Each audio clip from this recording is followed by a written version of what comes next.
Miss Angel Hara Channel!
Ayan, at summer nga dito sa Japan guys, pero medyo nararamdaman natin na papatapos na dahil ang init ngayon dito guys ay nasa mainit pa rin siya, no? Mainit pa rin siya, pero hindi na natin masyadong iniinda dahil hindi na tayo umaabot sa 40 degrees. Ayan. At ang ipapakita ko ngayon guys ay ang aking mga variegated succulents sa mga sakalam na sana hindi nila ako iiwan. Ayan. Yan pa ang ating i-spread ngayon. So, check natin kung talagang hindi nga ba nila ako iiwan. Ayan. Ayan sila guys. Ang aking mga palaban na mga variegated. Ayan. Makikita natin sila Beyonce na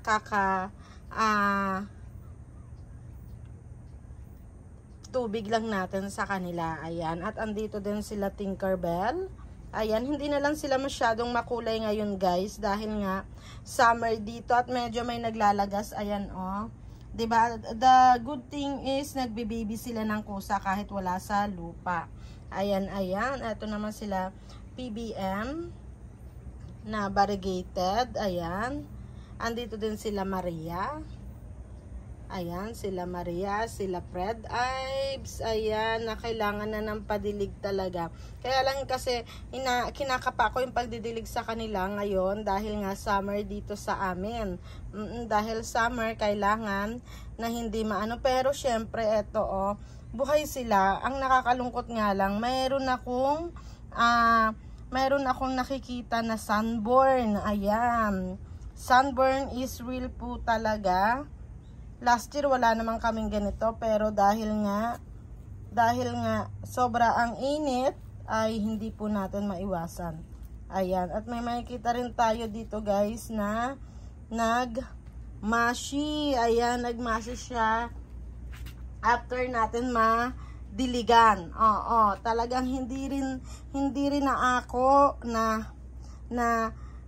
kailangan laging patubigan ang mga variegated. Pero makakapag-isip ka rin guys dahil nga sa sobrang tuyot na nila, kailangan na nila ng patubig sana, no? Pero dahil nga sobrang init ng panahon, the more na magtutubig ka, especially sa mga variegated natin, is worse na nagmamashi sila. Dahil hindi advisable talaga na matubigan sila ng tag-init. At ayan nga guys, tayo magronda sa kanila dahil tingin ko naman medyo okay sila, pero sad to say talaga hindi maiwasan na ma-sunburn. Opo, look, this is Leticia variegated na binottom watering natin siya, at pagka bottom watering natin, ang nasa isip ko ay okay lang naman dahil hindi po nabasa ang kanyang rosette. Safe siya. Pero ang sa tingin ko, in my own conclude na dahil sa sobrang init ng araw at talagang binottom watering natin sila, medyo naparami ang tubig, so hinigop ng rosette yung tubig na binigay natin sa kanya, at ang nangyari guys ay na sunburn siya. Ayan, kasi ang sunburn niya nasa itaas lang as in, at buhay na buhay po ang kanyang rosette ngayon. Gumagalaw ang rosette niya ngayon. Ayan, nagpapakita, ang daming ugat na nilalabas at puti. So ibig sabihin naman ay genki yung gising. Oo, gising yung roots, kaya ang nangyari ay siging higop ng tubig. Ayan po ang nangyari. May sunog si Leticia na paborito ko pa naman. Yes, at saka ito may sunog din si Vanilla Mais. Ayan. May sunog siya, nakakalungkot. Nakakalungkot dahil pricey pa naman guys. 8,500 siguro. Nasa how much ito? Sa palitan ngayon, sabihin natin 40 ang palitan, siguro mga nasa 3,000 plus. Oh my God, 'di ba? Para tayo nagsunog ng pera noon, nakakalungkot. Pero sad to say nga, 'di ba, na talagang nasunog siya. Pero matigas naman po yung the other part, kaya let's see sa Aki. Sa spring, ayan, kasi patatapos na po dito yung summer, pero ayan, may mga humahabol pa rin, 'di ba? Nakakalungkot. Yung iba naman, okay naman din sila na naibottom watering natin, pero wala silang sunog. Oo, kaya hindi mo alam talaga kung ano ang dapat gawin sa kanila, no? Bigyan ng tubig ba ito? Hindi ba tubigan? Pero pag natubigan naman is manunuyot. Pero yun nga, depende po kasi yon sa varieties. Yes, depende sa varieties. As of now, yan lang naman ang medyo nakakasad na pangyayari dito sa aking garden. Ayan, yung ating mga variegated ay may sunog. Pero hindi naman mashi, so let's see kung tatagal sila. May nagmashi pala isa. Oo, may nagmashi. At pati yung pangalan niya, hindi ko na matandaan kung anong name niya. Oo. Pero the good thing is, may baby siya na binigay dalawa. So, yun na lang yung ating propagate natin sa spring. Ayan. Ayan po sila guys. Diba? Mukhang okay naman sila dito sa part na to. Mukhang okay naman sila dito. Yun nga lang talaga guys, nakakakaba, no? Kasi kahit papatapos sa yung summer, baka may humabol. Yun yung nakakalungkot na isang bagay sa amin na mga nandito sa Japan. Ayan, diba? Tanggal tayo ng rosette sana, kaya lang ayaw niya pa sumama. Wag natin pilitin. Wag natin pilitin. At eto naman si Lenore din natin, ay okay naman si Lenore. Ayan, eto sensitive din to so much. Pero dahil nga magto 2 years na siya sa akin, nakasurvive na siya last summer at nung winter. So, let's see kung hanggang kailan ang kanyang buhay. Yun na lang talaga, inuunahan ko na para hindi masyadong masakit. 'Di ba? At least, 'di ba, napasama siya dito sa memories ng aking YouTube channel. Ayan, buhay na buhay. Ayan naman sila dito sa part na to. Ayan. Okay naman sila guys. Okay sa alright naman sila flamingo. Eto, bigayan ni madam na much marami ng babies na nilalabas. At yung babies na nilalabas ay variegated din guys. Kaya happy mind. Diba? Happy life na naman si Ma'am Shi Angge. Ayan. At dito naman guys si si Leopard. Ayan, si Leopard natin ay buhay na buhay at may babies din na binibigay. Mayroon siyang 1 babies na binigay. Ayan. Mukhang okay sa alright naman yan. At eto naman si Blue surprise. Ayan. Sana hindi ako ma-surprise na mategi siya, no? Oo, ayan po sila. Ang ating mga variegated na babies. Ayan. At eto si Mendoza na variegated. Ayan, buhay naman siya. Buhay kailan pa man. Ayan po sila. At eto, medyo nagmashi na. She loves me not na si Rainbow, ano ba to? Rainbow lang nakalagay sa kanya. Oh, Rainbow, ano ka nga ba? Rainbow, basta siya yan. Oo. Ayan, she loves me not na yung isa. Tapos eto naman yung dalawa. Tingnan natin kung saan patungo kasi may sunog. Pero matigas pa yung lips eh. Ayaw pa sumama. Ayan sila guys. Ayan. Eto naman si natin. Ito naman si Suyum natin. So, let's see kung hindi siya mag-iinerte. Kasi last summer nag-inerte to eh. Diba? Sana nga lang bago matapos tong summer, mayroon pang 2 weeks eh. Na talaga yung tag-init na masasabi. Ayan. Diba? Ayan naman sila Garina. Okay naman siya sa alright. Ayan. Buhay naman sila. Pero yun nga, medyo nagpapaisip din ako, ay bibigyan pa kita ng tubig o tiisin na lang kita hanggang sa pumasok yung spring para kahit pa paano malamig na. 'Di ba? Ayan sila Clavatum natin. Good thing naman kay Clavatum. Medyo naka-survive naman na siya. Wala naman siyang inerte bukod sa pagbibigay lang ng mga dry leaves. Ayan. The good thing is ang dami niyang babies na binibigay. Ayun oh. 'Di ba? Good job. Good job ka dyan, bebe koy. Ayan. At ito naman si Bronze Variegated, guys. Ayan.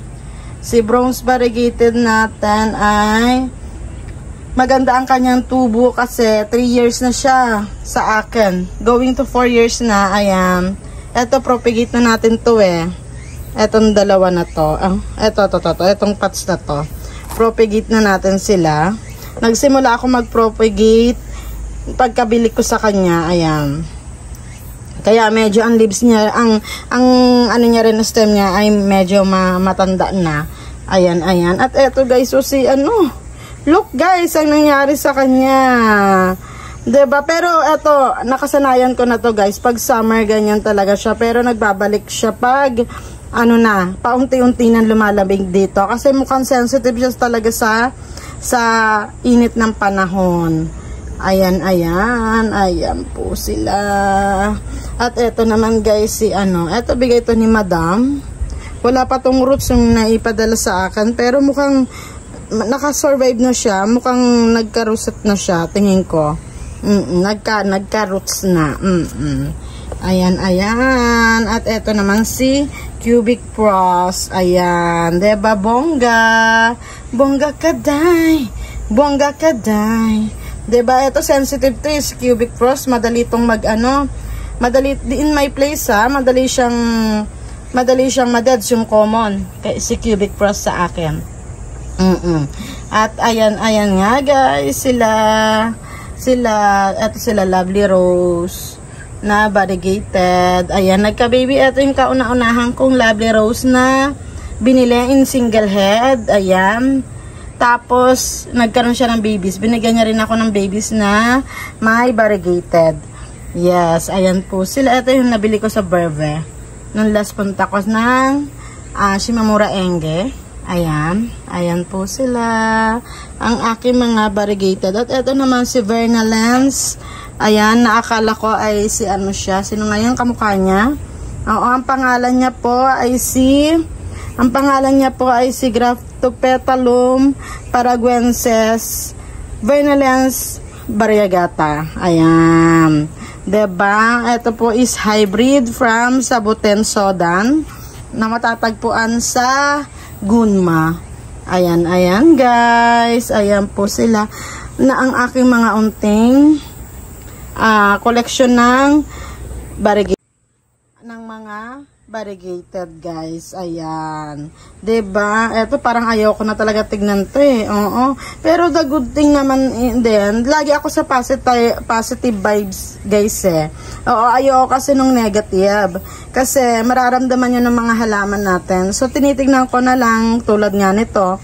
Nagkalbo na siya. Pero the good one, ang daming tumutubo na mga new babies. Yes. Ayan, tanggalin natin yung mga dry para maka-exist yung mga babies.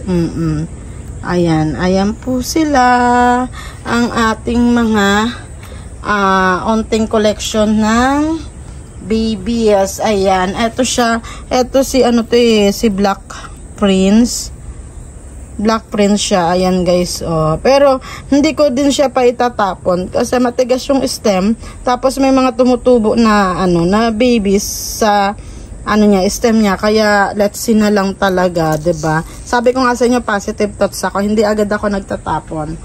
Kasi baka may miracle, may pag-asa ang world peace. Ayan guys. Ayan ang updated sa aking mga variegated na nagtatanong, kumusta na po ang variegated nyo?